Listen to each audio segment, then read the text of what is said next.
Hi from Ellerslie. I'm Mel, and our hope for today comes from a psalm that is definitely a COVID-19 season psalm. Psalm 90. Psalm 90 is written by Moses during a time of COVID season-like conditions. Moses was born to a slave people, but adopted by the family of Pharaoh, king of Egypt. Raised in luxury, trained by the best, and circumstances just fell into place for him to be a key leader over all of Egypt, all before he was 40 years old.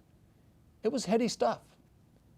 And then at 40, leaving it all and feeling called by God to lead his people out of Egypt into the land of promise, he blew it big time, with God's people resenting him and Pharaoh chasing him, which led into another 40 years in the desert of Midian, getting married, working for his father-in-law, raising sheep. By the way, sheep cooperated with him a whole lot better than God's people.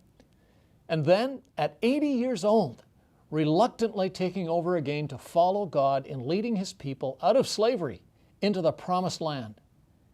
This time, it would work out. Well, not. God's people are not as cooperative with Moses as Moses is with God.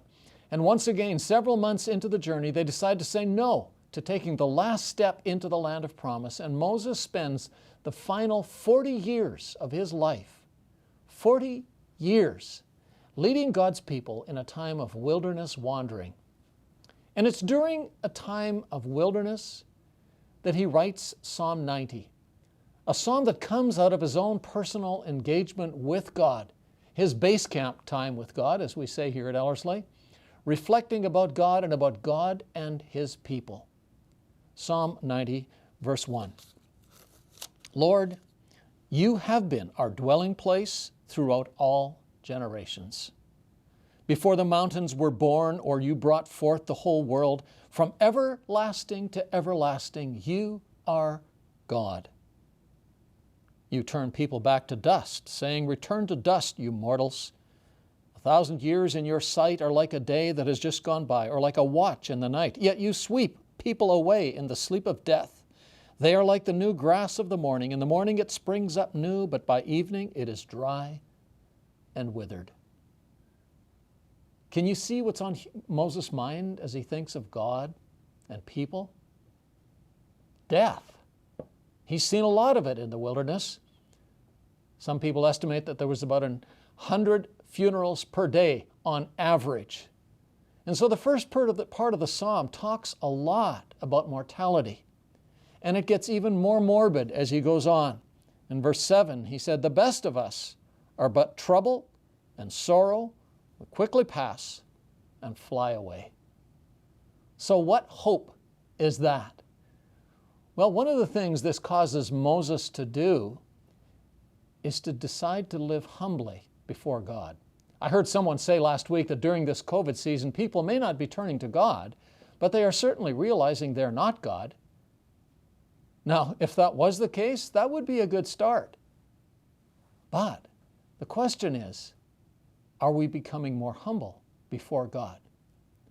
What happens when we see ourselves, our frailty and our immortality in light of a God that is eternal, that does not change, and humble ourselves before him?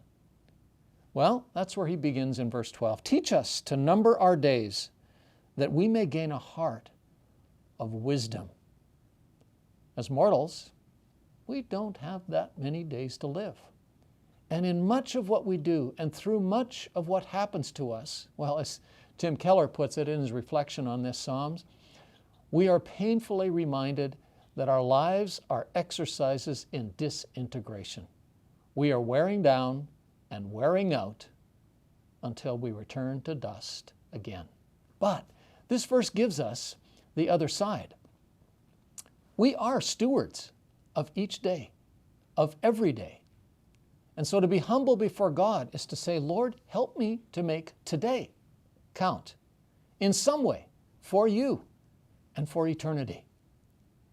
And that's where he goes in the rest of the psalm. Satisfy us in the morning with your unfailing love, that we may sing for joy and be glad all of our days. Why? because we made yesterday count. Make us glad for as many days as you have afflicted us, for as many years as we have seen trouble. May your deeds be shown to your servants, your splendor to their children. It's, Lord, because I'm mortal, because my days are numbered, I realize that I may not live long enough to see it all turn around. I may never see how you will use the little thing I gave myself to doing today to make it count for you.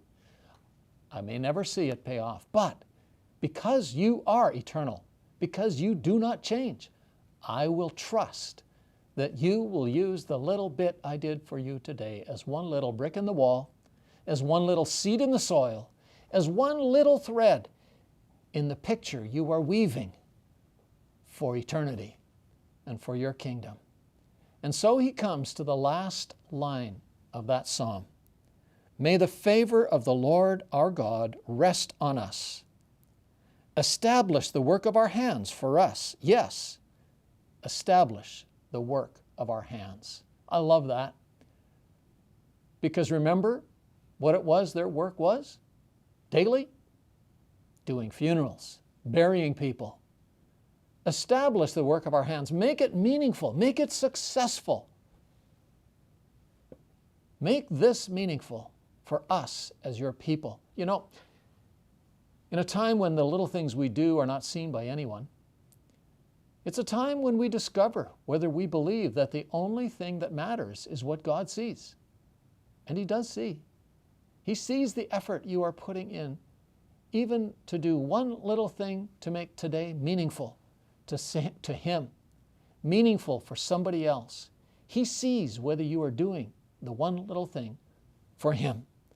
May the favor of our Lord rest upon us. Establish the work of our hands for us. Yes, establish the work of our hands. So today, will you make it your goal to be able to put your head on the pillow tonight and be able to offer something to God from this day to say, okay, Lord, I did it for you, and now it's over to you. Do your thing with what I did for your kingdom and your glory. Just one thing today for God. God bless you.